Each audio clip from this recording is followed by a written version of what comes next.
Centenary celebration কমিটির যারা এখানে উপস্থিত আছেন আমি বলবো, উনি আমাদের লুমিয়ান অর্গানাইজেশনের ভাইস প্রেসিডেন্ট পোস্টে আছেন শ্রীমতী মাসুদী দাস। আমি আর উনি লুমিয়ান অর্গানাইজেশনের সেক্রেটারি কাম এই যে সেন্টিনারি সেলিব্রেশন কমিটি। বুদ্ধিমন্ত সিংহ মেমোরিয়াল অ্যাওয়ার্ড, এই অ্যাওয়ার্ডটা কাকে দিচ্ছে? কে সুনিতা দেবী, উনি শান্তিনিকেতন কলা সঙ্গীত ভবনের প্রফেসর, এখনো উনি ওখানে কাজ করছেন সঙ্গীত ভবন শান্তিনিকেতন। নামটা কি বললেন? প্রফেসর কে সুনিতা দেবী। কে সুনিতা দেবী? উনি শান্তিনিকেতনই থাকেন। প্রথম দিন যেটা 24 তারিখ রবীন্দ্র শতবার্ষিকী ভবনে হল নম্বর 2-তে যেটা হবে প্রথম দিন উদ্বোধনী অনুষ্ঠান, যেটা উদ্বোধন করবেন মাননীয় আমাদের মুখ্যমন্ত্রী এবং পাশাপাশি অন্যান্য বিশিষ্ট অতিথি হিসাবে আছেন আমাদের রাজমাতা শ্রীমতী বিভু কুমারী দেবী, তারপর জ্যেষ্ঠ অনাথ আর কে জিতেন্দ্রজিৎ সিংহ, প্রেসিডেন্ট মণিপুরী সাহিত্য পরিষদ ত্রিপুরা, আর আমাদের বিশাখাবাদ করবেন আমাদের সংগঠনের সভাপতি শ্রী এন।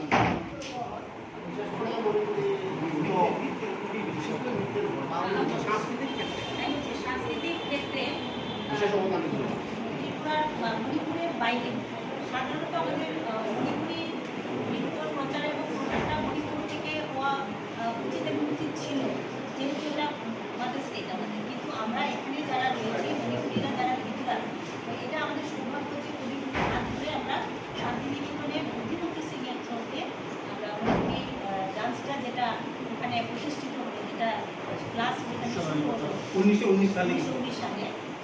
এটা বুদ্ধিমন্ত সিংয়ের বুদ্ধিমন্ত সিং ছিল প্রথম নৃত্যগুলো। তো আমরা বুদ্ধিমন্ত সিং একজন মানে কী বলবো, বলা যায় না এমন একটা নৃত্যগুরু, যিনি প্রথম সেতুবন্ধন শান্তিনিকেতনের সাথে মণিপুরী নৃত্যের প্রথম সেতুবন্ধন উনি করেছিলেন এবং রবীন্দ্রনাথের হাত ধরে, এবং পৃষ্ঠপোষকতায় ছিলেন আমাদের রাজা বীরেন্দ্র মানিক ছিলেন এই পৃষ্ঠপোষকতায় ছিলেন। তো তারপর আরও 3-4 জন গুরুরা ওখানে গেছেন শান্তিনিকেতনে, কিন্তু বুদ্ধিমন্ত সিং হলেন প্রথম নৃত্যগুরু।